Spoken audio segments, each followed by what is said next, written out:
Welcome to A Million Lives, a romantasy dream where fantasy meets reality and book talk becomes magic. Except this wasn't a ball, it was a breakdown. This is the story of a $250 fantasy ticket that bought you depression in a conference room. I lost nearly $3,000. Welcome to A Million Lies. Because what happened here wasn't just a bad event. It was a full-blown fantasy scam, wrapped in fake petals, Bluetooth beats, and delusion.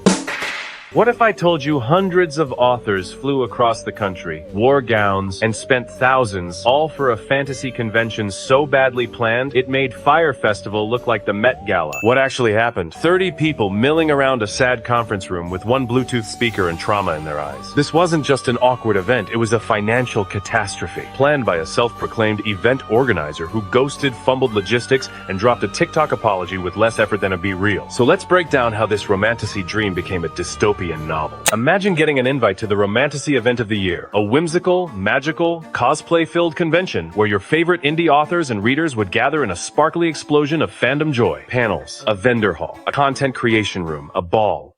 And for as little as $50 or as much as $250, you could live your BookTok fantasy and make more bookish friends. It sounded like a dream. But that dream was actually a Pinterest board of lies taped to the wall with broken dreams and dollar store masking tape. People booked flights, people booked hotels. Some authors, no joke, literally planned their pregnancies around this event. I planned my pregnancy around this event like a clown. And unfortunately, that clown energy turned out to be the only accurate vibe of the weekend. Now, let's talk about the mastermind behind this catastrophe. Grace Willows, a self-described event planner, Arkansas Sea reader, indie author supporter, and allegedly the CEO of Vibes.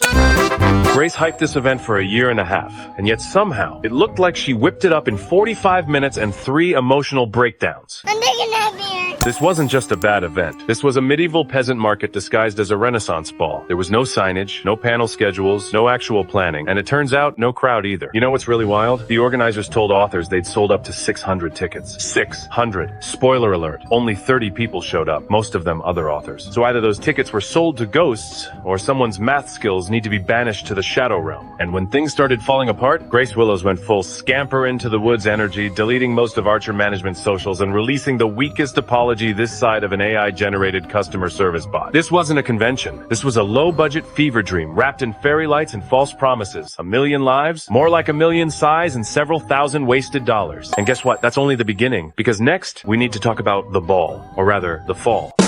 So let's talk about the main event, the grand finale, the crown jewel of this romantasy weekend, the Lavender Romantasy Ball. Now, according to the event listing, this was supposed to be a formal black tie fantasy ball. Think Cinderella meets BookTok meets indie author cosplay heaven? Sounds amazing, right? They really said, what if a Renaissance fair met a sad divorcee mixer and lost the budget halfway through? Oh yeah, that's not a joke. That's real. The DJ canceled? The organizer didn't hire one? We don't know. All we know is that a random man with a shower speaker tried to salvage the vibe while a bunch of authors in corsets stood around like confused woodland creatures. The decor, if you can even call it that. There was no lighting, no centerpiece, no floral installations, just a single line of silk rose petals down a plastic table, not scattered, not styled, just lined up like someone Googled ballroom aesthetic and gave up at step 1. I'm not even exaggerating. This was less Bridgerton, more discount Valentine's Day sale aisle. At one point, someone's husband looked at the venue and said, it looked like a Pokemon tournament. And honestly, that's disrespectful to Pokemon tournaments. Let's be clear, these weren't ungrateful attendees. These were indie authors who spent months prepping for this, sewing costumes, booking travel, dreaming of that one big magical moment where they could feel seen, celebrated, and supported by their fandom. And instead, they got a badly lit conference room, no music, a bouquet of depression, and maybe 3 people who weren't vendors. You can't call it a fantasy ball if the most enchanting part is the emergency exit sign. You just can't.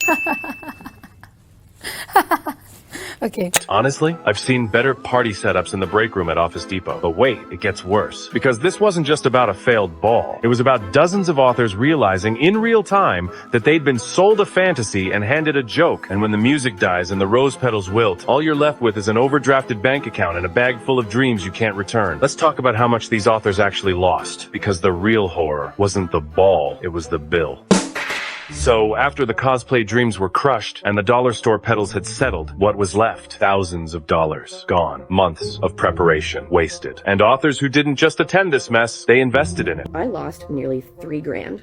on the strip. I am now out about $2,000. I didn't make table. I have never, in my career as an author, ever failed to make table. I barely made enough to cover my fucking parking for 2 days. Let me break it down for the non-author girlies. These events are not freebies. Authors pay for their vendor tables. They cover their own hotels, travel, food, book shipments, promo materials, everything. And the hope is, if it's a good event, you make that money back in sales. Maybe even turn a small profit. Except this time, there were more authors than attendees. No traffic, no buyers, no chance. That's not even dramatic. That is the actual level of disaster we're talking about. Airfare, $400. Hotel, $600. Table fees, $250.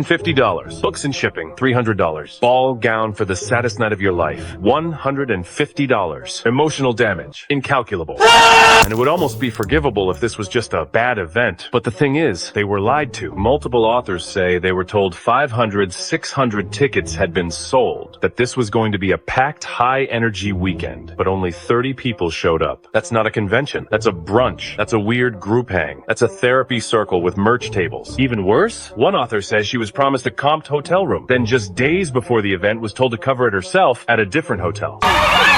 So either Grace Willows was lying the whole time, or she booked this with Monopoly money. I do understand that the ball tonight was not set up to standards. There were a lot of issues with getting set up, and it was not set up well. I want to apologize. If you would like a refund, please contact me. Cool. Thanks, Grace. I'll just email the ghost of my career real quick. And sure, she's offering refunds, but through Instagram DMs for thousands in damages? Ma'am, this isn't Depop. These are literal livelihoods. Some of these authors are brand new. This was supposed to be their big break, their intro to the community. Instead, they got scammed, humiliated, and ghosted by someone who built this entire circus on vibes and Canva graphics. This wasn't just a waste of money. This was career sabotage, dressed up in tulle and glitter, and delivered by someone who should never be allowed within 50 feet of a clipboard ever again. Now, normally, after your event collapses in public, the next step is obvious. You own it, you apologize, you maybe donate your organs in penance. But Grace Willows? She chose a different path. The path of deleting every digital breadcrumb like she was fleeing a fantasy crime scene. Archer Management, the company behind this mess, began disappearing from the internet like a cursed character in a YA novel. Their social media, wiped, updates, gone, refund portal, LOL, good luck. Hi everybody. I am wanting to issue a formal apology. I do understand that the ball tonight was not set up to standards. There were a lot of issues with getting set up, and it was not set up well. I want to apologize. If you would like a refund, please contact me and I will issue a refund immediately. Thank you. That's it. That's the whole apology. No explanation, no plan. Just DM me if you want your money back. Girl, this isn't a lost Etsy package. This is a 5-figure event implosion. Grace Willows didn't plan a ball. She planned a bait and switch. And when the authors asked where the money went, she dipped harder than a villain in Act 3.